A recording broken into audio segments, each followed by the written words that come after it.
Ladies and gentlemen, this is David Maricatani with another episode of MatChat. We are brought to you by USA Wrestling, the national governing body for wrestling in the United States, and by Nike Wrestling. Go to athleteps.com.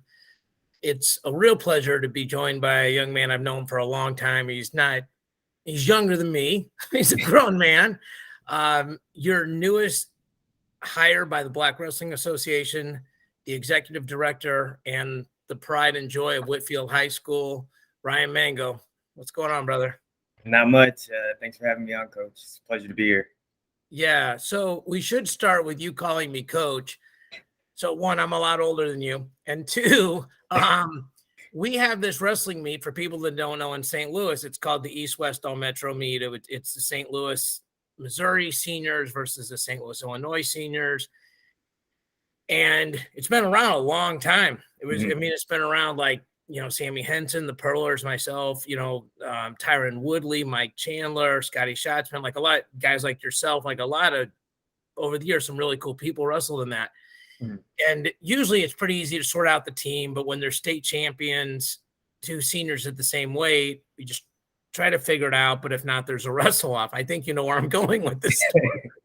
So your senior year, we won't say the other young man's name, but there was a wrestle off, and there'd been a little chirping going on from the other side. And for people that don't know Ryan, he's a pretty quiet young man until you get to talk to him. There's a wrestle off. I remember it being like 21-6, and then you pinned him and you let him go 6 times. Yeah, something like that. Something like that. Is when he got pinned, he just walked out of the room. There was no handshake. Never saw him again. And then he called the next day and said, "We rigged the match." Mm-hmm. I go, how we rigged that? Anyway, so I've known you a long time. First of all, congratulations, man. I'm an advisory board member of BWA, so I get to sit in on all the calls. Obviously, my smaller role, I believe, in what the organization is doing. Let's start with what the organization, what the goals are, the pillars, and then we'll get into what you're going to be doing. Yeah, so our mission is to inspire, connect, and empower Black wrestlers and allies, and grow wrestling through representation, equality, and opportunity. So that's a very nice way of saying we want to get out into the community and try to help some of these athletes that need a little bit of guidance or assistance, or maybe just a little inspiration, provide them with some opportunities to be able to achieve their goals and to go on to be successful in productive humans at the end of the day. And so that's really what we're working on. The inspiration, came from around 2020, some of the events that were happening in the US that were very controversial. So really just a safe space to provide opportunity for wrestlers and coaches, parents, individuals in media, just holistically to wrestling and help grow wrestling in that way. Yeah, to take it 30 seconds about the media, like last week was AAPI month, and I think I'm the only full-time wrestling media person of Asian heritage. And it's, I don't ever feel ostracized. I think it's a very different journey than the African-American or Black journey, but it is interesting that it's, it seems to be thought of that way. And it really only comes up, I guess, at the beginning of any sort of relationship, business or otherwise, but it's an interesting thing to think about. This is a complicated thing to unwrap. We had a podcast a couple years that came out after, George Floyd, and it popped up on the memories, and it was it's probably the only time in my life that I felt like Kevin Jackson was angry at me. Yeah, I've known Kevin since I was a freshman in college. I don't think he was angry at me. I think I asked a question the wrong way, and I love Kevin, and I think Kevin loves me, but these are very emotional touch points. So, but to maybe take it away from that for a minute, sometimes I think that what BWA can really help people with, and what any sort of organization that's trying to grow their base, is the importance and the concept of networking. I mean, like I run charity events, and it's all, hey, Ryan, do you know somebody about this? And we'll get into this, when you were getting married, like you and me were talking about possible venues and trading names and numbers. And even if they don't end up being the right connection, it gives you a frame of reference. If nothing else, I'll never pay more than this. And two, you build a relationship with somebody else that down the line, it might be of value. And I went to college a long time ago, but when I went to college, they didn't teach classes on networking. So you went to Whitfield, which is a premier high school here in St. Louis, and you went to Stanford. And if anybody doesn't know who Stanford is or what they are and the alumni list there, I mean, I would think the networking that you got out of those two institutions, along with your own character, your own abilities, everything else, obviously now standing wrestler, ton of stop signs, those kind of things. How important is networking and concentrating on that in what you guys are trying to accomplish? I think it's, imperative, to be frank, we have an entire initiative built out for, some type of professional opportunities program. So what that looks like is a large part of the job that I'm doing right now. And that I'll be communicating with the rest of the BWA members and BWA family about, is making sure that it's appropriate and meeting the needs of the communities that we're trying to impact, as well as, a program that we think is really holistic in the way that it helps. And so, as far as opportunities in my life, you mentioned going to Stanford and to Whitfield. Those were largely unique. I was kind of at the right place at the right time, and I think that's important to realize. And as I self-reflect in doing this and stepping into this role, that's something that I think is important, that I realized a lot of the times in my upbringing, I was in the right place at the right time. I met the right people. I was fortunate enough to meet leaders at a young age that helped me, guide me through my wrestling career and make the right decisions. And so realizing that me and my brother and my entire family were fortunate in that way doesn't take away from the upbringing that also influenced us, but maybe helps us appreciate that, hey, my friends that I saw every day didn't get those same opportunities. And now where they are, I can impact that, I can help that, especially within the realm of wrestling, because it's a small community, really. When you think about it, we all know each other. And so I think that's the beauty of the organization, and the beauty of this role is just being able to go back and provide opportunities that, I realized that I was fortunate to have, that I realized that others, don't have, and that we can provide. Yeah. So for people that, I don't know who wouldn't make this connection, because man goes like Mercatani. It's a pretty unique last name.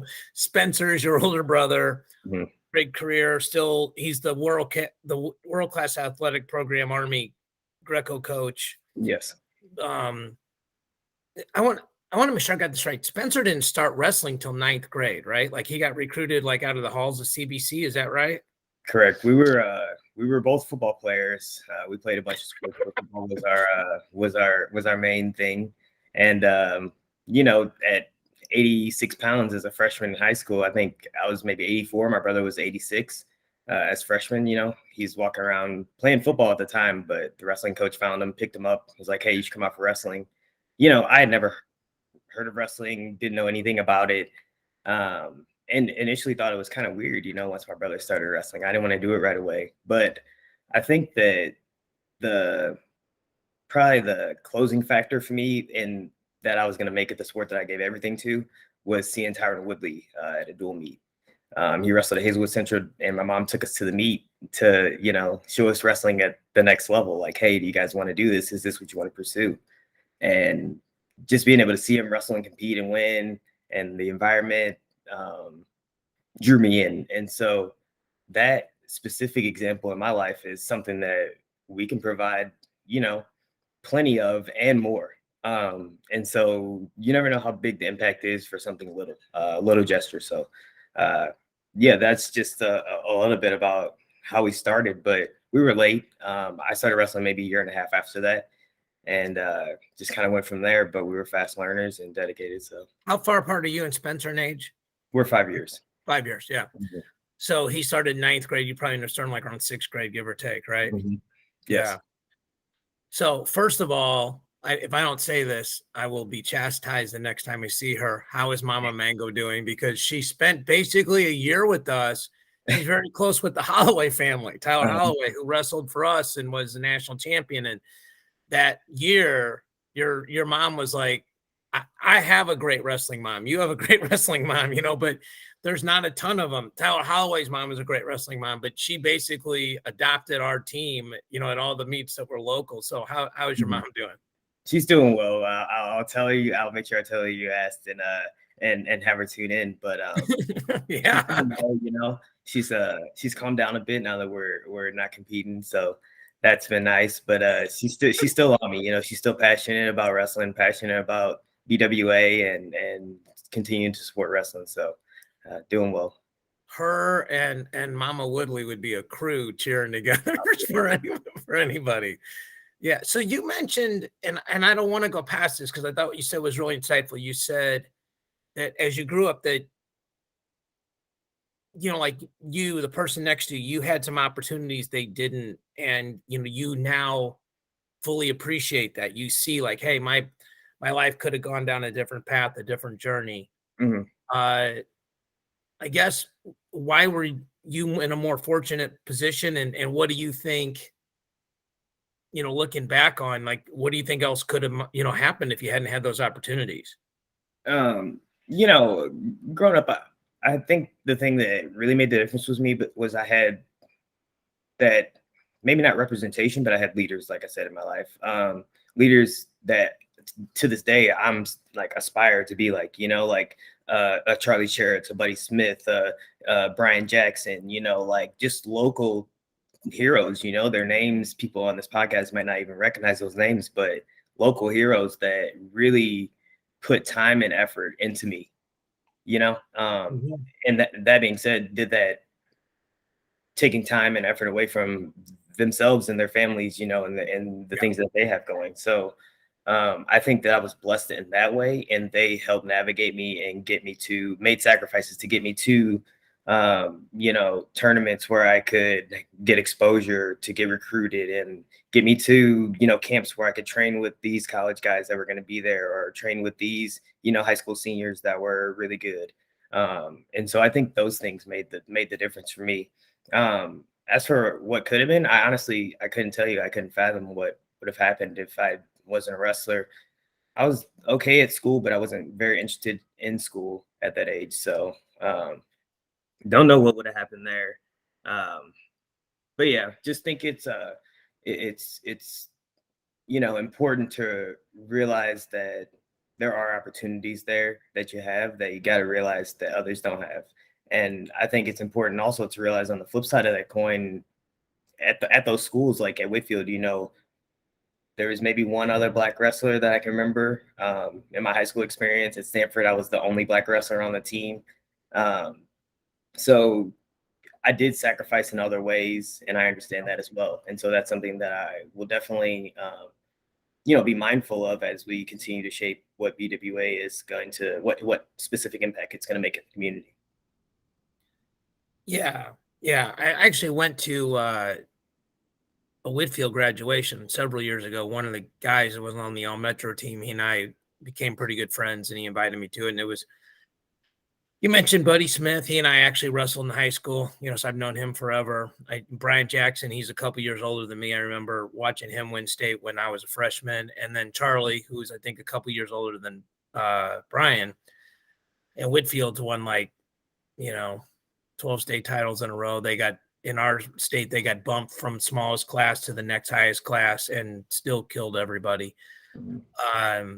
Charlie's a legend. Charlie Senior is a legend. But yeah, I would imagine, especially with Charlie, there's a lot of tough love.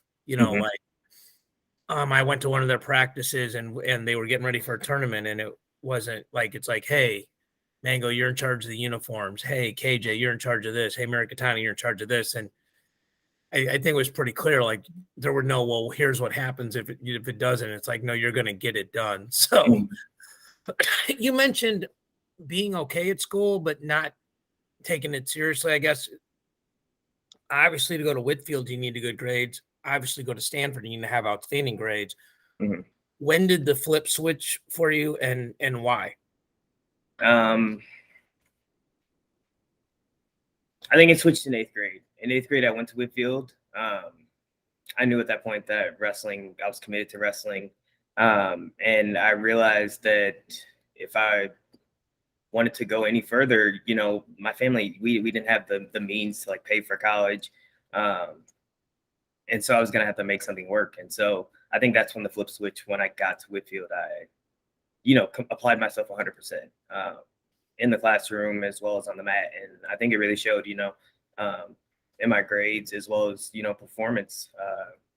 Things were fairly easy, at that age and at that time in life. So uh, it was good. Yeah, a good experience. But that's when I think the flip switched really for me and made me focus 100%.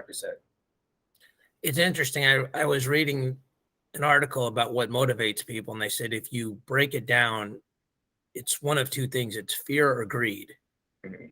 And like even love, like, yeah, and I know you're engaged, you're going to be married soon, but like it's it's greed. Like, I want this person in my life. Like, I can't imagine them without me. It's probably the wrong word. It sounds worse than it is, but like it sounds like I grew up in a very soft household. Like, both my parents were school teachers. Like, we economically, I knew I was going to be able to go to college, and so it had to be greed. Like, I want to be great. And a lot of the people that you see that are great, it's fear. Like you said, like, hey, there is no money, so I Mhm. better figure this out.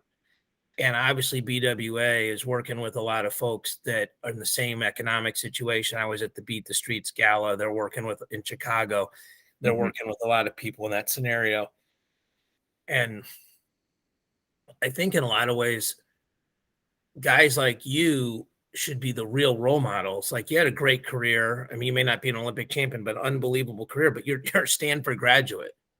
And that's, people talk about the 1%. That's, you got to be the 1% even to get into that school, Mhm. and then everybody doesn't make it, obviously. So, what are some of the things that BWA will be doing? You officially, we're recording this on June 27th. This will probably come out. We have one in the can. This will probably come out after July 4th. So, you will Mhm. officially be the executive director by the time this goes public. Uh, What'll be some of the first things that you are being charged with in getting moving? Yo, I think the first thing with any organization is just to, and mind you, we've been doing this already, but just really get in front of people first internally, making sure we're all on the same page, making sure that people know that there's open feedback loops, that they're appreciated, and for the jobs that they're doing in what they're doing for the organization. I think also just establishing a presence. I was able to go to the HBCU wrestling fundraiser in New York, Yeah. hosted by Mike and Suki Novogratz, and it was a great event. Got to connect with a lot of people. So really, just making connections, like you mentioned.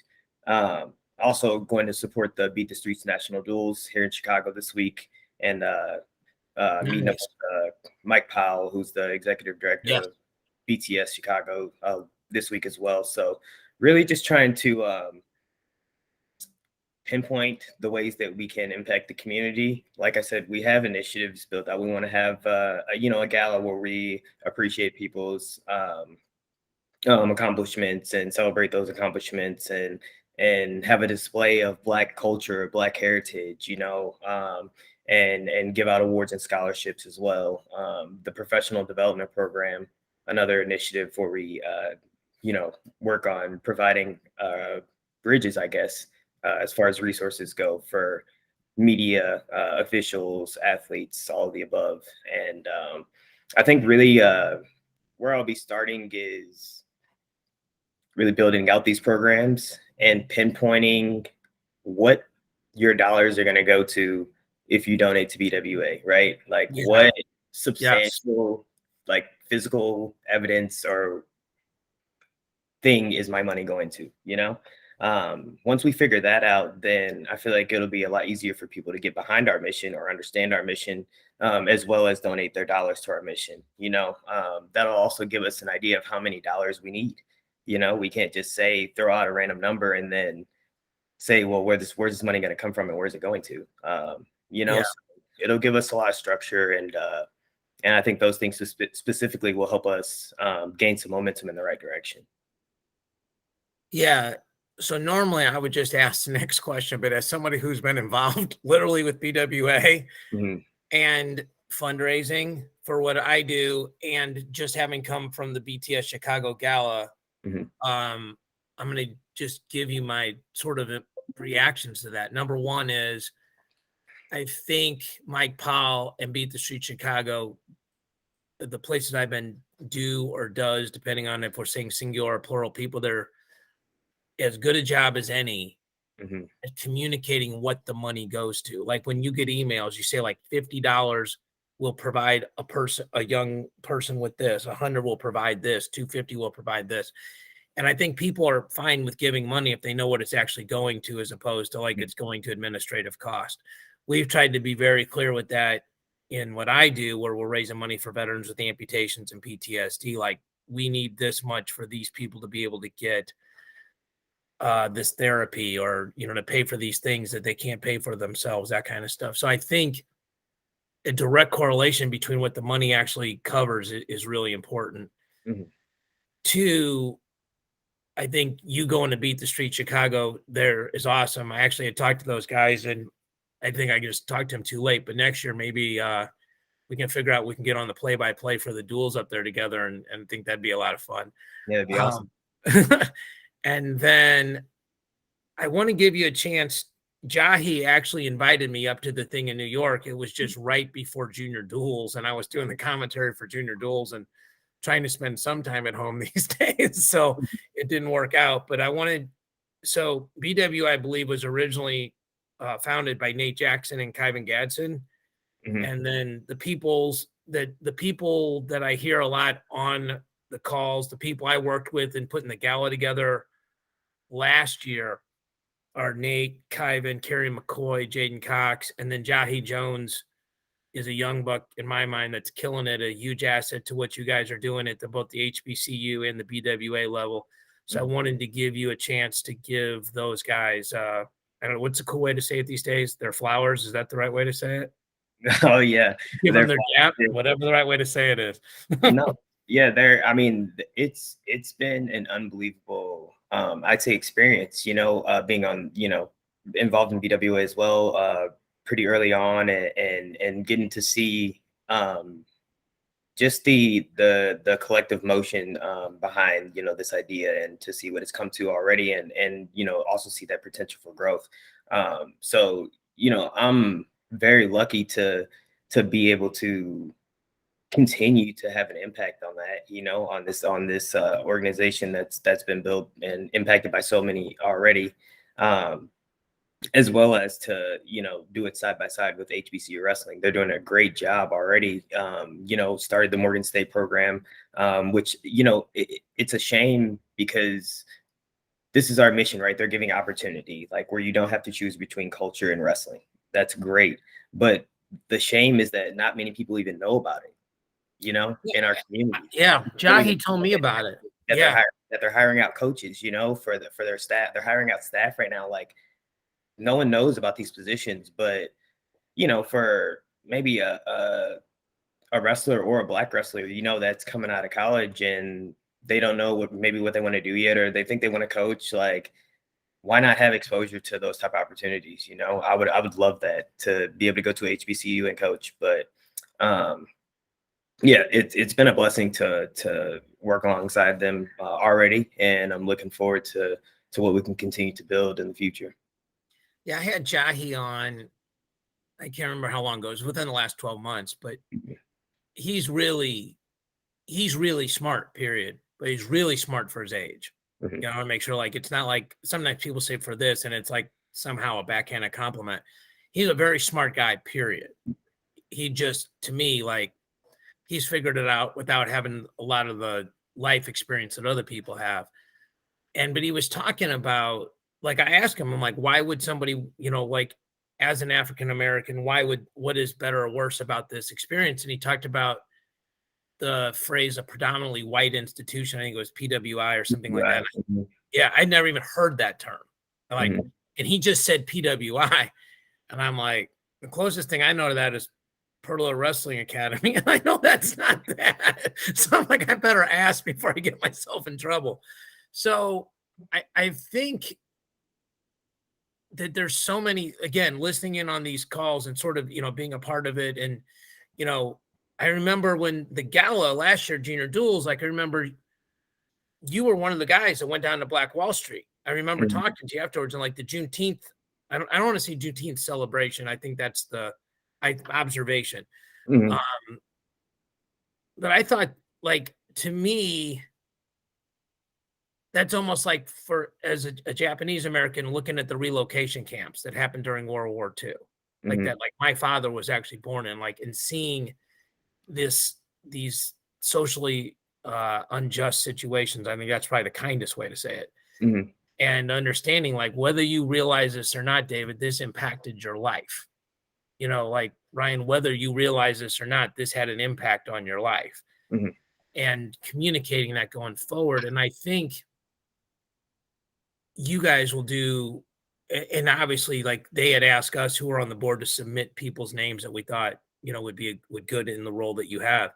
Mhm. And I don't think they could have done better, man. And I think it's very cool that I think you get it. Like for somebody who's not old, I think you have a real sense of the moment and how important, like the next 5 years, you guys could change a ton of lives if Mhm. if you get things going in the right direction, right?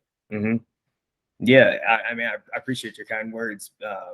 And it's a huge responsibility, and It is. I've been talking to my fiance about it actually quite a bit, and she asked me, like, how are you dealing with that? Like, it is a huge responsibility, and I, thought about it and responded to her, and I said, yeah, it's a responsibility, but it's an opportunity for me. If you really go back, and I thought about this and discussed this with her. If you really go back and listen to almost every interview I've done throughout my whole career, I talk about, that's outside of like talking about a specific match, right? Sure, I talk right. about like, oh, having the opportunity to do this, like these people gave me this opportunity. I'm blessed to be here.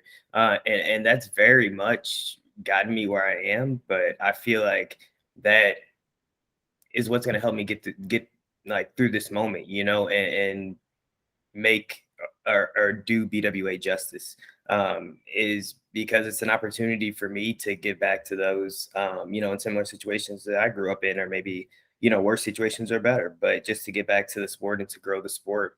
And so any way I can do that, I know I'll give 100% effort and, make things happen. So I'm excited. I'm excited to get going.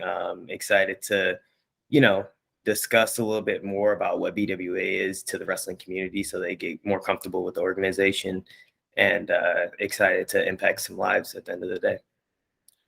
Yeah, and that is true. Like I went back whenever you're going to talk to somebody, you go back.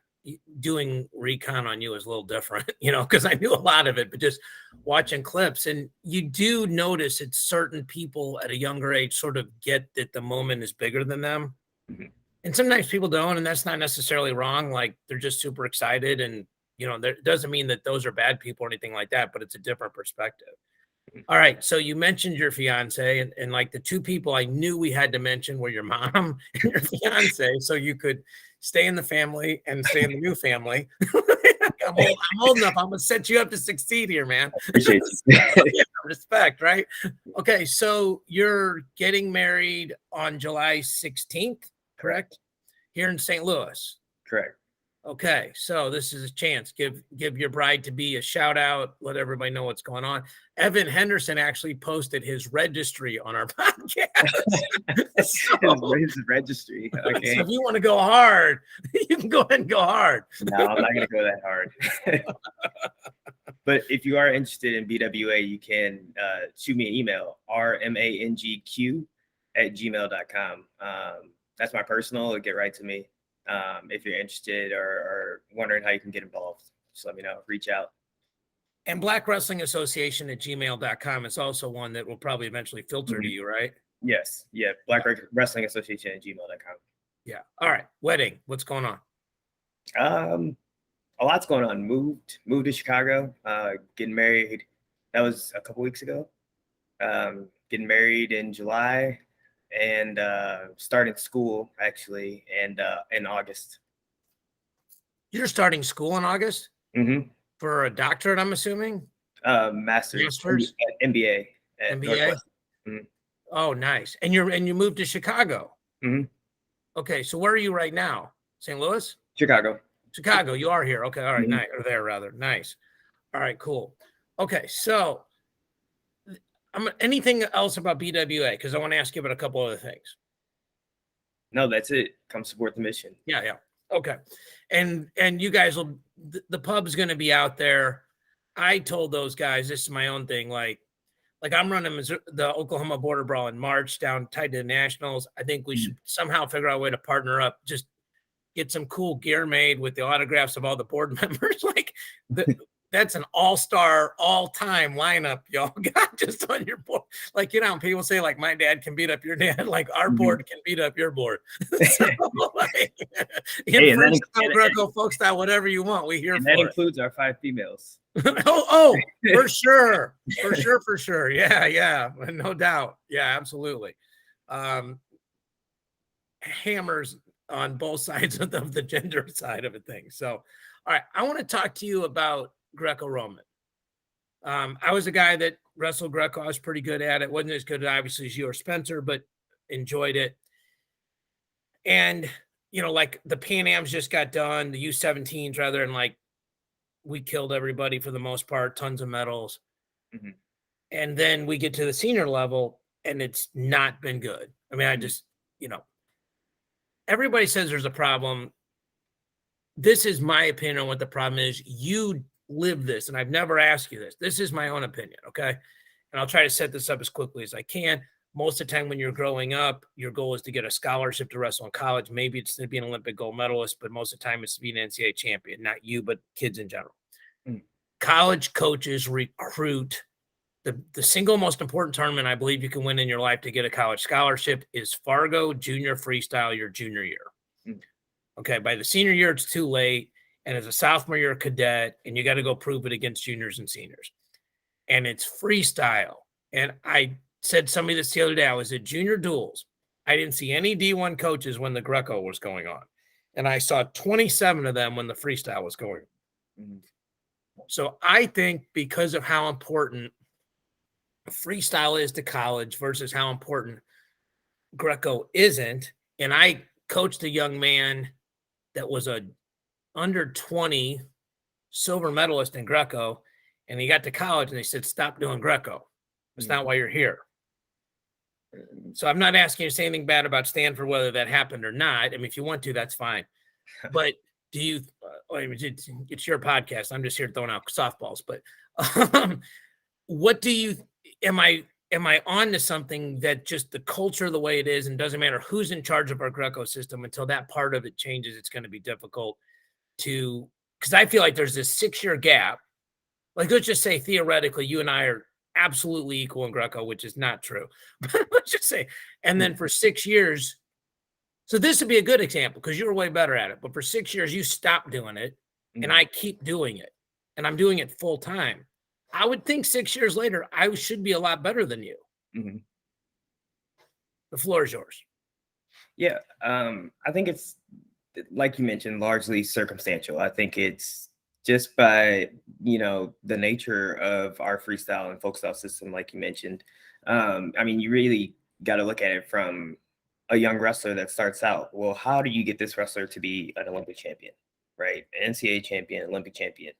Well, you get them to a good coach. Okay.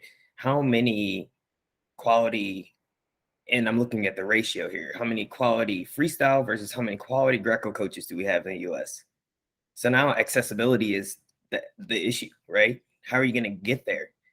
Right. Okay. Now you're looking at my kids wrestling Greco. This isn't going to help them get to college or get a scholarship, That's where I think my mom, we were ignorant to the sport. So we thought that all wrestling would help us, so we wrestled freestyle and Greco and folk style all year round, Yeah. Which ended up helping. But it does help you, but yeah. Mm-hmm. But I think that it just naturally progresses from there, right? Accessibility to coaches. And now that there's not as many coaches. So now there's not as many kids that my kid can partner with that are well versed in Greco, right? That continues on and just um to the senior level, and it kind of snowballs. It just becomes a bigger and bigger gap between us. And now, if you look at these international competitors, right, from a young age, they pick one style. So they've only been doing Greco, and they have great partners because they go to their national team practices, but they also have clubs spread out throughout their country where they're all the best wrestlers. And so it's very much just the opposite. I feel like Greco in some other countries is ran how freestyle and folk style is ran here. That is their pipeline, right? It's just the nature of the beast. I feel like for us in this moment, that doesn't mean we can't change it, but people also need to. I think it's hard to get a fan to stay engaged and to realize that change is going to take 10, 20, 30, 40 years, maybe past my lifetime, till we see the real results. But I mean, there's a number of things, you got to have the right people involved that are willing to make that sacrifice and realize that throughout the duration of their sacrifice, there's not going to be any benefit for them, any show, really, like maybe small things for the hard work, but there might not be any like gratification, right? But that gratification, they're doing it, paying it forward, knowing that somebody else is going to continue to develop these athletes and reap those benefits, maybe. But it's important enough to me right now to develop time, like to put time into these athletes. And so I think that there's a lot of problems, but like I said, I don't think it's anyone's fault. You can't put the blame on the coaches or the athletes or the organization, or it's no one's fault. It's circumstantial, based on, like you said, how our system is run here and where the priority is. Yeah. So I know this. I got a chance to call the World Championships one year, play by play, and it was an awesome experience. There are certain countries where Greco is actually bigger than freestyle. I know, like nobody in the world, nobody in the United States believes that, but it's actually true. Mm-hmm. And then the second part of it is, I think it's really interesting, even more now with like NIL money and RTCs. Like you were obviously a really, really super high level wrestler at all three styles. Okay, so like let's say that you're done competing at Stanford and you are being hired as an RTC athlete at, we'll just say the XYZ RTC. So we're not putting any flowers or shade on anybody. I guarantee you one of the reasons they're having Ryan Mango there is to help their college guys get better. Now, there might be some skill sets that from Greco, like, hey, when the guy gets in on your legs, instead of automatically pushing him down, you can bring him up. And when you bring him up, you put him in danger. And you're probably in a position that you know better than them. And now it can turn into a takedown and near fall and maybe a fall, as opposed to just chase hamstring, go behind, those kind of things. Like you can sort of change the game up and make people scared. But in general, you're not going to be teaching gut wrench. You're not going to be teaching lift. You're not going to be teaching reverse body lift. Pushing people out of bounds in a more vertical stance is, not as helpful. Super helpful if they want to go do MMA. I mean, like Randy Couture's good buddy of mine talks about how important Greco was for that, because just the nature of the stances and the cage fighting and the dirty boxing and things like that. And I agree with you. I don't think there's blame. I think college coaches are paid to win college matches. And if they don't win college matches, like if I said, hey, you can coach a national championship team and nobody makes the world team, or you guys can take 32nd at nationals and put 3 people on the world team, you're like, I got to feed my wife and kids, man. Like even if you wanted the second one, you're like, I got to keep a job. So you mentioned the part too about like picking a style, like in country X, like you pick a style, Spencer picks a style, and there's 50 other kids that are around your size picking a style. And then you can obviously develop that way. And I think that's cool. Like there's sort of a metaphor to that, to like anything, like if it's freestyle, it's Greco, it's public relations, it's networking, it's any of these things. So I'm guessing you guys will probably try to take that mindset and, to sort of bring it back to BWA to finish things up. Like, hey, we're all going to concentrate on this thing. And these are where, person X has a little more skills in this set than person Y does, but person Y can contribute this way. And that feels like a cool mindset where you can take these people that were all excellent in wrestling and then use those attributes and that work ethic to be good in other things that need to happen for the organization to grow. Yeah, of course. And I mean that like is definitely a strong piece of the, the overall vision for the organization, is that it supports wrestlers and individuals that are officials and parents. And as they grow up, they become more and more involved in the organization. And then, when they get connected to X job or Y company, or they're doing this or that, then they, keep the connection with BWA, so somebody else that follows behind them can use them, as a connection. So definitely to retain, involvement in the organization that way is something that is a focus. Yeah. Yeah, for sure. Well, I think it's interesting. Like when you have a podcast like this, you're trying to find, it's sort of a mix. Like you want to get somebody that maybe nobody else got. You want to get the most timely news. I heard through the right grapevine, like the people that were literally hiring, that this was decided a while back, and I'm like, y'all need to announce it because I know Ryan would come on with me. So I'm glad he got it. Like, sometimes you don't know the person. You're like, hey, like we're gonna get Hayden Zilmer on, and I didn't know him, but I'm like, he seems like a nice guy. He'd probably come on, that Yeah. kind of thing. So not that BWA cares, but I think they got it right. Couldn't be happier for you. It's cool sort of being on the other side of it. Like people now to this day, like I remember you when you were with your dad and you were this amount of years old, and now you're doing things in life that you're proud of. Mhm. And it's cool watching you guys, just you and Spencer coming up, just power bombing dudes in high school.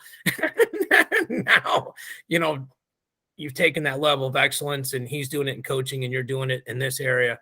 So I think I'm old enough to say, man, I'm proud of you and I'm happy for you. Congratulations. I appreciate you, and appreciate everything you did for us too. You were part of that leadership, that helped us develop and give us opportunities, to compete and to train and all of the above. So appreciate you for everything that you've done for us, and excited to keep building alongside you now. Yeah, for sure. It was a blessing. It's be a blessing to be in hundreds of kids' lives that have done other things. But I always tell people, like, the meal was always really good, and a good coach will probably just say they were a little salt or a little pepper, but the kid did most of the hard work, and you just try to there to clean it up a little bit. So Black Wrestling Association at gmail.com Yes. or RMANGQ at gmail.com. And don't hit them up between the 15th to the 23rd of July. There'll be pre-wedding and honeymoon. So you get that out of office reply for about 8 days, right? Nah, it'll be okay. I'll be working. Oh, really? Except maybe like 3 days. 3 days. Okay. Day after. I tried to buy you a week, man. Nah, it's all right. It's all right. Well, tell Paul I said hello. You're going to be over there Thursday at the duels for them, right? Yeah, so I'm gonna be there. I think I might stop by today actually, and gonna make it a couple days, as much as I can to support. So yeah, I'll make sure to tell him you said hello. Yeah, tell him I said what's good. So, Yeah. So for the Black Wrestling Association, for Ryan Mango, I'm David Mercatani. Thank you guys for watching and listening. We'll speak to y'all next week.